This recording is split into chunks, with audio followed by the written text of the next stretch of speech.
Hello दोस्तों, स्वागत है आपका पीजीएस चैनल में।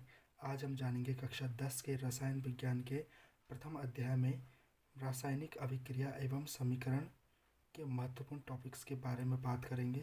तो चलिए शुरू करते हैं। वीडियो को अंत तक ज़रूर देखें।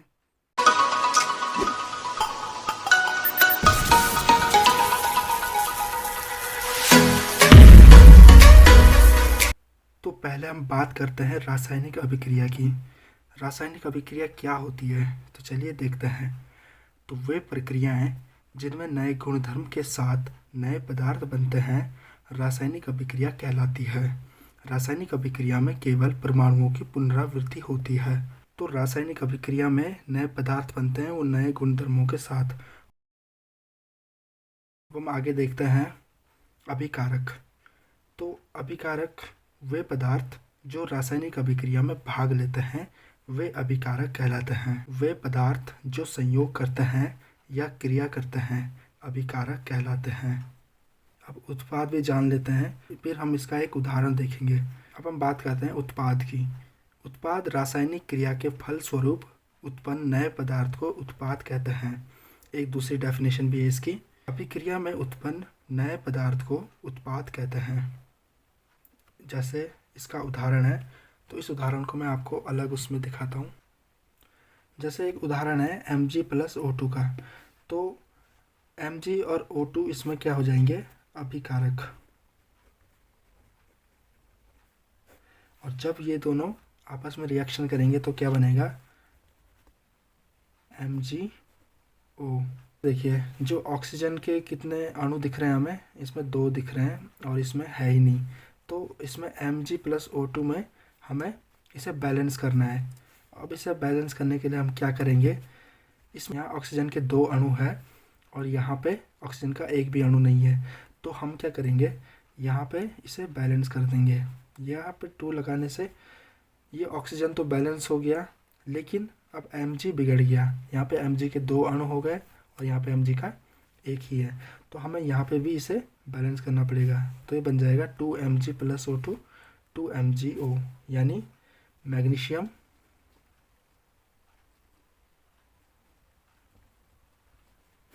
ऑक्साइड।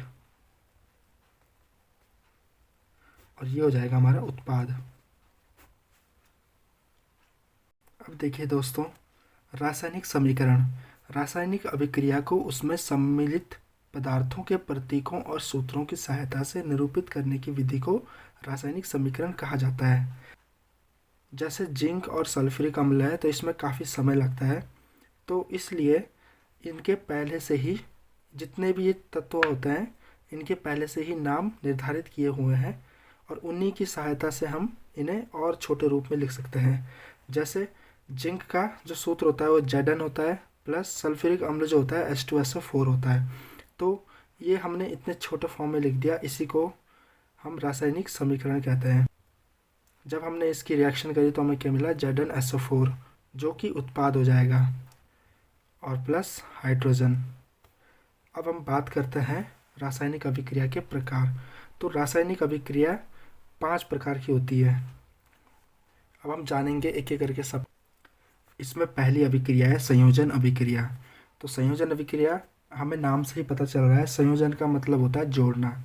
तो इसमें देखिए वे अभिक्रियाएं जिनमें 2 या 2 से अधिक पदार्थ संयोग करके एक अकेला पदार्थ बनाते हैं संयोजन अभिक्रियाएं कहलाती है। हम इसके एग्जांपल देख लेते हैं। कार्बन और ऑक्सीजन की जब हम रिएक्शन करते हैं तो कार्बन डाइऑक्साइड बनता है। तो वैसे ही एक दूसरा एग्जांपल देख लो, मैग्नीशियम+O2 यानी ऑक्सीजन की जब हम रिएक्शन MgO बनता है, जिसकी रिएक्शन हमने पहले भी करी थी अभी। अब बात करते हैं तीसरे में H2+Cl2, तो ये बन जाएगा 2HCl। ये रिएक्शंस आपको अगर समझ आ रही है तो ठीक है, अगर नहीं आ रही है तो इन्हें मैं अलग से समझाऊंगा। अब दूसरी अभिक्रिया है वियोजन अभिक्रिया। वियोजन अभिक्रिया, वियोजन मतलब होता है अलग होना या टूट जाना। तो हम इसे देखते हैं, या वियोजित हो जाना। तो हम इसमें देखेंगे वे अभिक्रियाएं हैं जिनमें यौगिक 2 या 2 से अधिक सरलतम पदार्थों में टूट जाता है, वियोजन अभिक्रिया कहलाती है। तो इसमें जो यौगिक होते हैं, यौगिक किसे कहते हैं, जब दो या दो से अधिक तत्व मिलते हैं तो वो यौगिक बन जाता है, और जब यौगिक को हम तोड़ेंगे तो वो तत्वों में बदल जाएगा जो बनेंगे उसमें। तो अब हम देखते हैं, एक पॉइंट लिखा है यहाँ पे, अपघटन अभिक्रियाएं संयोजन अभिक्रिया के ठीक विपरीत होती है। यानी वियोजन अभिक्रिया का दूसरा नाम क्या है? अपघटन अभिक्रिया। ये आप ध्यान रखें। एक पॉइंट और देख लें यहाँ पे, जब अपघटन अभिक्रियाएं ताप द्वारा यानी गर्म करके संपन्न की जाती है तो इस प्रकार की अभिक्रिया को ऊष्मीय अपघटन अभिक्रिया कहते हैं। क्या कहते हैं? ऊष्मीय अपघटन अभिक्रिया कहते हैं। इसमें आपको एक चीज़ ध्यान रखना, जब भी आप वियोजन अभिक्रिया करोगे तो आप जब इसकी रिएक्शन करोगे तो उसमें आप ऊपर ऊष्मा जरूर लिख दें, क्योंकि ये अभिक्रिया किस में हो रही है? ऊष्मा में। एक दो और तरीके से भी होती है, उसके बारे में हम इसके बाद बात करें। तो जो पहली रिएक्शन है वो है कैल्शियम कार्बोनेट, यानी जो चूना पत्थर होता है, जब हम उसकी रिएक्शन करते हैं, जब हम उसे गर्म करते हैं तो क्या बनता है? कैल्शियम ऑक्साइड, यानी चूना अलग आ जाता है और कार्बन डाइऑक्साइड अलग हो जाती है। तो ये एक वियोजन अभिक्रिया का उदाहरण है। अब एक दूसरा उदाहरण भी देख लें। रिएक्शन है पोटेशियम क्लोरेट, यानी जब हम इसे हीट देते हैं तो ये क्या करेगा? पोटेशियम क्लोराइड को बनाएगा और ऑक्सीजन भी अलग बनाएगा। ऑक्सीजन के 3 अणु होंगे, क्योंकि हम इसे बैलेंस करना होता है तो इसमें हमें पहले देखना होता है। जैसे देखिए यहाँ पे, तो देखिए यहाँ पे इस एग्जाम्पल को, इसमें देखिए यहाँ पे ऑक्सीजन के 3 अणु हैं और यहाँ पे ऑक्सीजन के 2 हैं, तो हमें इसे बैलेंस करना है। अब बैलेंस करने के लिए हम क्या देखेंगे कि हमें कुछ कोई ऐसी संख्या ढूंढनी होगी कि जिससे दोनों तरफ बैलेंस हो जाए। तो हमें देखना है कि यहाँ पे 3 है और यहाँ 2 है, तो अगर मैं यहाँ पे 3 लिख दूँ और यहाँ पे अब ऑक्सीजन के हो जाएंगे 6, और यहाँ पे अभी कितने हैं? ऑक्सीजन के 3 हैं, तो यहाँ पे हमें क्या लिखना पड़ेगा? 2। क्यों लिखना पड़ेगा? क्योंकि इससे ये इक्वल हो जाएगा ऑक्सीजन। लेकिन इससे अब KCl गड़बड़ हो जाएगा, क्योंकि KCl के अब यहाँ पे 2 हो गए और यहाँ पे कुछ नहीं है, तो यहाँ पे हम क्या लगाएंगे? 2 लिख देंगे। तो अब बन गया ये इक्वल। तो अब ये बैलेंस हो चुका है। तो यही है उसका एग्जाम्पल वियोजन अभिक्रिया का। तीसरा है 2FeSO4, यानी फेरस सल्फेट को जब हम हीट करेंगे तो क्या बनेगा? फेरिक ऑक्साइड बनेगा और सल्फ़र डाइऑक्साइड बनेगा और सल्फ़र ट्राइऑक्साइड बनेगा। ये रिएक्शन बहुत पूछी जाती है, इस रिएक्शन को आप ज़रूर याद कर लें। ये रिएक्शन कई बार पूछी जाती है, इसको आप याद ज़रूर कर लें।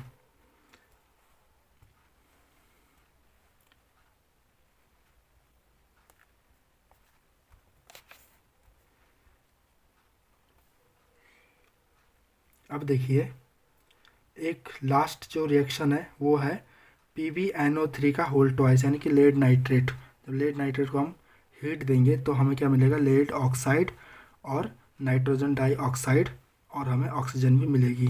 ये रिएक्शन भी आप एक बार देख लें, ये आपके काम जरूर आएगी। अब देखिए, जब अपघटन की अभिक्रिया विद्युत के प्रयोग द्वारा संपन्न कराई जाती है उसे विद्युत अपघटन कहते हैं। अभी हमने देखा कि ये जो 4 रिएक्शन थी, ये कौन सी थी? ये ऊष्मीय थी, यानी कि इसमें हमें ऊर्जा देनी पड़ी थी, हीट देनी पड़ी थी। अब हम बात करें विद्युत अपघटन की, तो इसमें हम एक रिएक्शन को देखते हैं, एक एग्जाम्पल जो पूछा जाता है कई बार और बहुत ही आसान है, आप इसे याद कर सकते हैं आसानी से। जब हम सोडियम क्लोराइड का विद्युत अपघटन करते हैं तो हमें क्या मिलता है? पहला हमें मिलता है सोडियम धातु और दूसरी मिलती है हमें क्लोरीन गैस। तो ये चीज़ आप ध्यान रखें। तीसरी है विस्थापन अभिक्रिया। विस्थापन अभिक्रिया का मतलब आप समझ ही रहे होंगे, इसके नाम से ही पता चल रहा है। तो हम देखते हैं, वे अभिक्रियाएं जिनमें एक तत्व यौगिक में दूसरे तत्व का स्थान लेता है विस्थापन अभिक्रिया कहलाती है। कहते हैं कॉपर सल्फेट की, तो जो कॉपर सल्फेट होता है वो नीले रंग का विलयन होता है और ये लिक्विड फॉर्म में होता है, और जो जिंक होता है वो सॉलिड फॉर्म में होता है। इसे हम शॉर्ट में S लिखते हैं और AQ, और जो गैस होता है उसे G से हम प्रदर्शित करते हैं। तो हम देखते हैं, जब हम इन दोनों की रिएक्शन करते हैं तो इसमें क्या होता है? जो ये जिंक है, ये जिंक यहाँ से जाके इस कॉपर को यहाँ से हटा देता है, इस कॉपर को यहाँ से हटा के यहाँ पे खुद लग जाता है और बन जाता है क्या? Zinc sulphate. जिंक सल्फेट का कोई रंग नहीं होता है, ये जैसा पानी होता है वैसे ही दिखने में होता है, तो वो जिंक सल्फेट बन जाता है। और वो ये जो जिंक सल्फेट बनता है ये लिक्विड फॉर्म में बनता है, प्लस इसके साथ क्या बनता है, कॉपर, जो सॉलिड फॉर्म में होता है, और नीचे जब हम टेस्ट ट्यूब में देखते हैं तो वो हमें नीचे दिख जाता है। तो जो दूसरा एग्जाम्पल है वो है जब सिल्वर नाइट्रेट यानी कि AgNO3 2AgNO3 की रिएक्शन जब होगी कॉपर से, तो जब जब इसकी रिएक्शन इससे होगी तो ये इसकी जगह चला जाएगा Ag की जगह, और इसकी जगह आके क्या बन जाएगा, कॉपर नाइट्रेट यानी कि CuNO3 का होल ट्वाइस, ये जो इसका मतलब होल ट्वाइस होता है, तो इसका जो क्या बनेगा, नीला विलियन। अब हम आगे देखते हैं, और प्लस क्या बनेगा इसमें, Ag यानी सिल्वर, सॉलिड फॉर्म में होगा। तो विस्थापन अभिक्रिया में आपने देखा कि कैसे कोई तत्व जाके यौगिक में अटैक करता है और वहाँ पे उसकी जगह ले लेता है। तो अब देखते हैं हम, इसके बाद जो चौथे नंबर पे आता है, इसके बाद जो चौथे नंबर पे आता है वो है द्विविस्थापन अभिक्रिया। तो द्विविस्थापन अभिक्रिया तो वे अभिक्रियाएं जिनमें दो यौगिकों के मध्य आयनों का आदान प्रदान होकर नए दो यौगिक बनते हैं, द्विविस्थापन अभिक्रिया कहलाती है। अब देखिए विस्थापन और द्विविस्थापन अभिक्रिया में क्या अंतर है। तो अंतर क्या है, तो अंतर ये था कि जो विस्थापन अभिक्रिया थी, विस्थापन अभिक्रिया में क्या हो रहा था कि जो यौगिक हैं, यौगिक और तत्वों के बीच क्या हो रही थी, अभिक्रिया हो रही थी। लेकिन द्विविस्थापन अभिक्रिया में क्या हो रहा है कि दो दो यौगिक हैं और दोनों के आपस में क्या हो रहा है, आयनों का आदान प्रदान हो रहा है। बस यही अंतर है इसमें दोनों में। तो इसमें देखें, इसका एग्जाम्पल देखते हैं। तो देखते हैं पहला एग्जाम्पल, जब सिल्वर नाइट्रेट और सोडियम क्लोराइड की अभिक्रिया होगी तो सिल्वर क्लोराइड और सोडियम नाइट्रेट बनेगा और सिल्वर क्लोराइड का सफ़ेद अवक्षेप होगा। तो दूसरी रिएक्शन है बेरियम क्लोराइड और सोडियम सल्फेट। जब बेरियम क्लोराइड और सोडियम सल्फेट की रिएक्शन होती है तो इसमें हमें बेरियम सल्फेट बनेगा और इसका सफ़ेद अवक्षेप होगा, और जो दूसरा बनेगा वो सोडियम क्लोराइड। जो ये सफ़ेद अवक्षेप होता है ये ठोस के रूप में हमें मिलता है, और ये जब टेस्ट ट्यूब में देखते हैं तो ये नीचे होता है। अब हम बात करेंगे इसके बाद की जो अभिक्रिया है, अवक्षेपण अभिक्रिया। तो जो इसके बाद की अभिक्रिया है उसका नाम है अवक्षेपण अभिक्रिया। अब हम बात करते हैं अवक्षेपण अभिक्रिया की। कोई भी अभिक्रिया जिसमें अविलेय ठोस बनता है जो विलयन से पृथक होता है, अवक्षेप अभिक्रिया कहलाती है।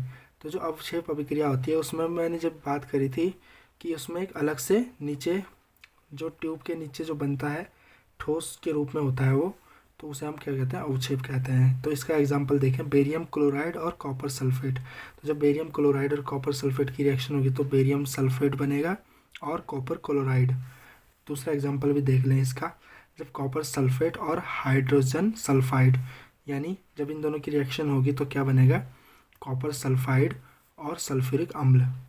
तो इसमें देखिए, इसमें आपने एक चीज़ नोटिस करी होगी कि इसमें ये जो कॉपर सल्फाइड है ये हमें ठोस के रूप में मिल रहा है और ये हमें लिक्विड के रूप में, तो इसमें यही अंतर होता है।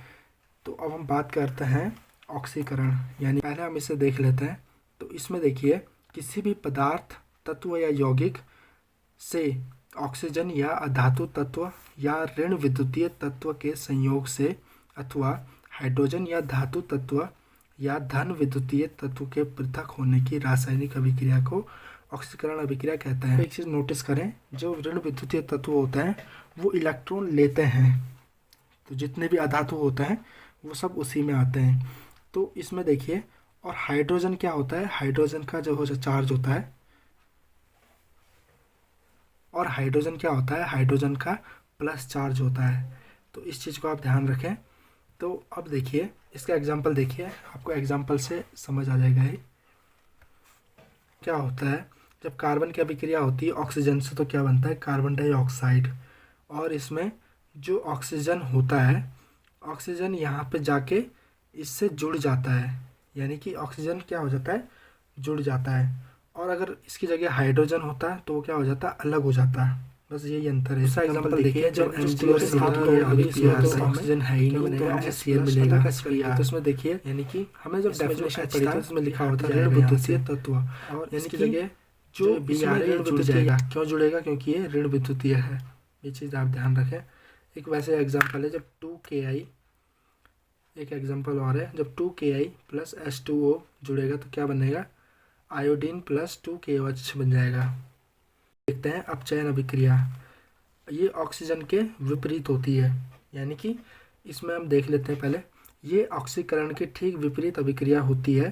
किसी पदार्थ से हाइड्रोजन या धातु या धन विद्युतीय तत्व के संयोग अथवा ऑक्सीजन या धातु तत्व या ऋण विद्युतीय तत्व के पृथक होने की रासायनिक अभिक्रिया को अपचयन अभिक्रिया कहते हैं। यानी कि इससे क्या होगा, इसमें हाइड्रोजन जुड़ जाएंगी और ऑक्सीजन अलग हो जाए। जो धन विद्युतीय तत्व होंगे वो क्या हो जाएंगे, वो जुड़ जाएंगे, और जो ऋण विद्युतीय तत्व होंगे वो हट जाएंगे। इसमें यही होता है। तो अब हम इसका एग्जाम्पल देखते हैं। इसका दूसरा एग्जाम्पल देखिए, ब्रोमीन। इसका दूसरा एग्जाम्पल देखिए, Br2+2Na। जब इनकी रिएक्शन होगी तो इसमें क्या हो जाएगा, ये Na इसके साथ जुड़ जाएगा, क्योंकि इसमें धन विद्युतीय जुड़ जाते हैं। तो इसमें क्या बन जाएगा, 2NaBr। एक दूसरा एग्जाम्पल देख लें इसका, PbO+C। तो ये बन जाएगा Pb+CO। रिडॉक्स अभिक्रिया, तो रिडॉक्स अभिक्रिया में ऑक्सीकरण और अपचयन अभिक्रिया एक साथ होती है, तो इसी को रिडॉक्स अभिक्रिया कहते हैं। अब हम बात करते हैं ऊष्माक्षेपी अभिक्रिया की। तो वे रासायनिक अभिक्रियाएं जिनमें उत्पाद के निर्माण के साथ साथ ऊष्मा भी उत्पन्न होती है, ऊष्माक्षेपी अभिक्रियाएं क्या। एग्जाम्पल देखते हैं। जब मीथेन की अभिक्रिया ऑक्सीजन से होगी तो क्या बनेगा, कार्बन डाइऑक्साइड प्लस H2O यानी जल बनेगा, और इसके साथ हमें ऊर्जा भी मिलेगी। जब ग्लूकोज की अभिक्रिया ऑक्सीजन से करते हैं या ग्लूकोज का ऑक्सीकरण करते हैं तो हमें क्या मिलेगा, कार्बन डाइऑक्साइड प्लस जल और प्लस ऊर्जा। ये तीन चीज़ें हमें इसमें मिलेगी, और इनमें हमें ऊर्जा मिलती ही मिलती है ऊष्माक्षेपी में। अब बात करते हैं ऊष्माशोषी अभिक्रिया की। वे रासायनिक अभिक्रियाएं जिनमें ऊर्जा का अवशोषण होता है ऊष्माशोषी अभिक्रियाएं कहलाती है, यानी जिसमें ऊष्मा का हनन हो। हाइड्रोजन और ऑक्सीजन की अभिक्रिया ऊष्मा की उपस्थिति में की जाती है तो हमें क्या मिलता है, 2NO नाइट्रो ऑक्साइड। लेकिन इसमें क्या होता है, ऊष्मा का अवशोषण, ये चीज़ ध्यान रखें। तो अब हम बात करते हैं थोड़ा सा। उपचयन अभिक्रिया के दो सामान्य प्रभाव होते हैं जिन्हें हम दैनिक जीवन में देख, जैसे धातुओं का संक्षारण और भोजन की विषायदता, जिसे हम विकृत गंधिता भी कहते हैं। लोहे में जंग लगना इसका उदाहरण है। अब हम बात करते हैं अंतिम पॉइंट की। अब हम बात करते हैं दूसरे बिंदु विषायदता की, यानी विकृत गंधिता की। तो बात करते हैं विषायदता यानी विकृत गंधिता की। तो विषायदता यानी अरुचिकर गंध व स्वाद द्वारा प्रभावित भोजन में वसाओं व तेलों के वायक उपचयन द्वारा उत्पन्न स्थिति विषायदता यानी विकृत गंधिता कहलाती है। तो आपने देखा होगा